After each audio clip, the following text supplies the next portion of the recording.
Stop right there! Whoa, wait! Mr. Lambert, sir, it's me, Joe! I don't know you. What are you doing in my house?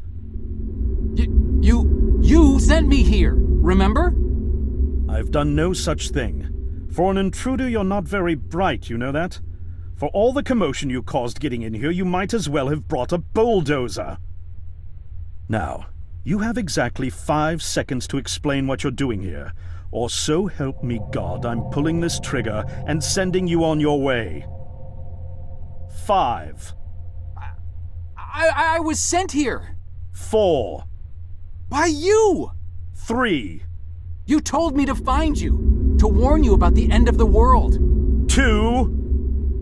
You were old, with white hair, and you got shot. Oh, God, please don't shoot me, Mr. Lambert. This, you gave me this. It's an chrono. It's a time machine. I gave you that? Yes! I've never seen anything like it, but on the back, that's my family signet. I made this? It's simply magnificent. I gave this to you? Why? Who are you? Name's Joe, sir. I'm just a janitor at the Archon building. I found you in a room with a big, round door in the basement labs this morning, and you were dying.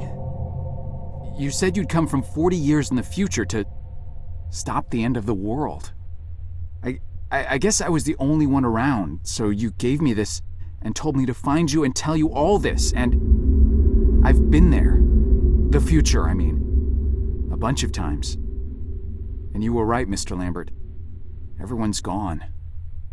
My God, so it did come to pass. They really did it, those greedy goddamn bastards. I told them this would happen. Wait, I was dying? How? You said you've been shot. I had to actually find you at the morgue to get this address. Shot? By whom? No, wait. Don't say anything else. You succeeded in finding me, which means anything you tell me from this point on could alter the course of action that brought you to my doorstep. The less I know, the better. So, you've seen the future. What did you see? It's like a bad dream, sir. Everyone's gone. Buildings are coming apart. It's all just quiet. What happened, Mr. Lambert? It is Dr. Lambert.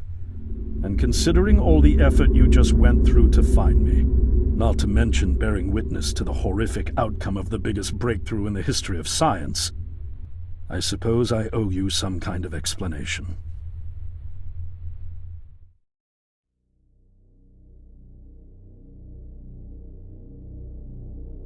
I was 24 when I got hired by Archon, or Athena as it was called back then. Athena was one of the many weapons R&D companies formed during the Second World War. Unlike other R&D companies that had retooled themselves to pursue peacetime activities after the war, Athena had made enough money to continue chasing the next big thing in defense technologies. They were betting the farm on post-war Soviet expansion, raising the level of government paranoia to create a lucrative market for esoteric weapons research. I'd say they made the right bet. Still a theoretical physicist at MIT, my thesis on the possibility of time travel via dimensional membranes got published shortly after I was hired in 1961. Company heads were so impressed, they gave me a team and a budget. Development exceeded even my own expectations, and after only 6 years, we had the first primitive version of the time machine up and running.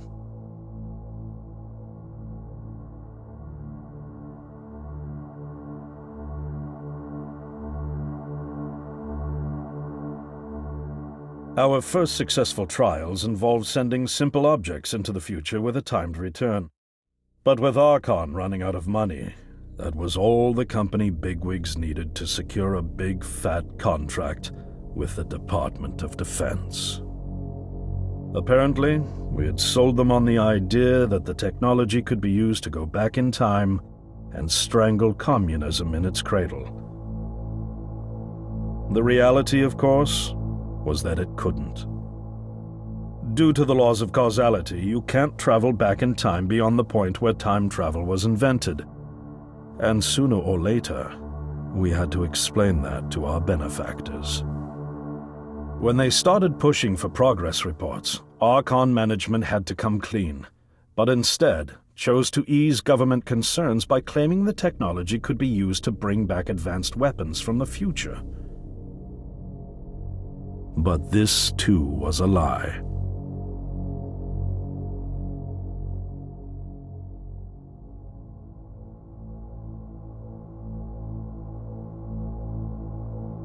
At this point, we'd already had our first of many human trials, and we knew there would be no weapons. In fact, our results were as terrifying as they were baffling. Time pilots returned frenzied and confused, raving about empty streets and human remains. At first, we assumed the city had suffered a Soviet attack in the near future and had been evacuated as a result. But as we pushed on further, the terrible reality became clear. Time pilots started returning fatally ill, dying within a day or two from painful convulsions. Some never returned. We lost several pilots, machine prototypes, and other equipment. When the first contamination erupted in the lab, we were completely unprepared, losing 3 lab technicians to what we later identified as an incredibly aggressive airborne virus.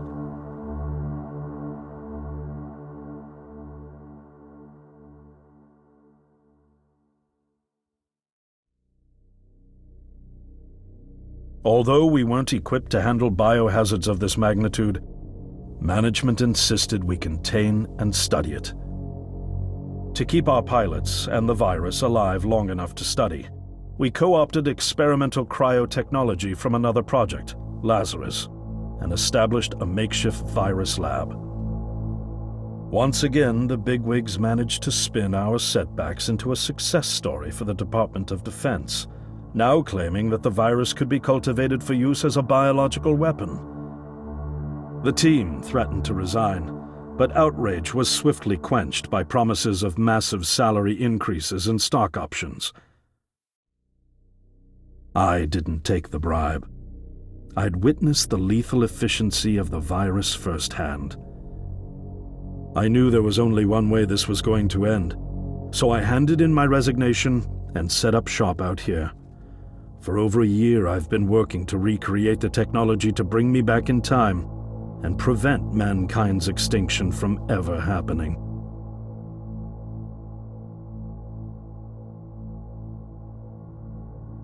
And now you're here, the harbinger of doom at my doorstep, wearing a boiler suit.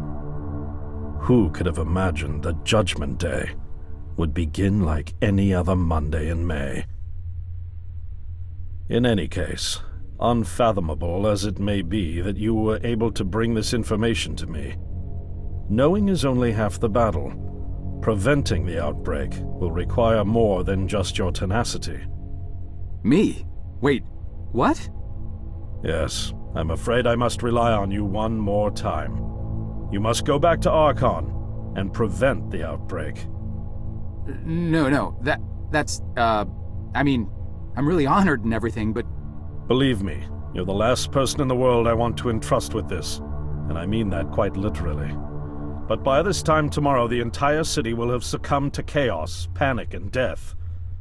You're here now, and you're all I've got. Wait, but what about you? Can't you fix this, Doc? Don't you have a plan? I can't go myself, because that would break the law of causality. The only reason you are here to warn me now is because I was there to send you. And the only reason I was there to send you is because I was able to bring my work to fruition here. But... We've no time to waste. It's the only way. You told me you found me this morning, correct? Yes, but... That means I failed to stop it, and the outbreak has already begun. The time pilot for today's trials must have brought the virus back from the future, which then somehow got out of the containment chamber and spread. That pilot is Patient Zero. I need you to destroy the supercomputer system controlling the time machine. All the research data is stored there too. You must destroy it before the time machine departs. I'm reconfiguring your device to send you back 1 day earlier. This should allow you ample time to return to Archon and get inside. On the other shore from here, about 500 yards down the road, is a rest stop. You'll find a van there, fueled and ready to go. Oh, I already have a ride. Which won't be there yesterday, you ninny. Now stop interrupting me. One last thing, and I need you to listen carefully because this is very, very important. Make sure you do not meet the earlier version of you. Why? What will happen? No one knows for sure. It's one of the conundrums not yet accounted for. There are theories, of course. None of them pleasant. Now, let's get you ready.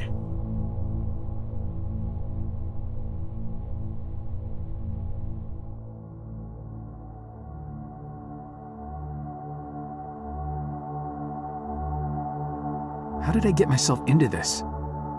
I nearly got killed trying to reach Dr. Lambert thinking he had a plan. And it turns out it's me. I'm the plan. At least I don't have to walk back. This van's not as cool as the ambulance, but it has its charm. And it sure was nice of him to pack me lunch. I wish he'd pack me a can opener for the beans, though. And some gas for the Bunsen burner. But I'm sure I'll think of something. I've got several hours of driving ahead of me after all. It'll be almost morning before I get to Archon. I just hope I have enough time.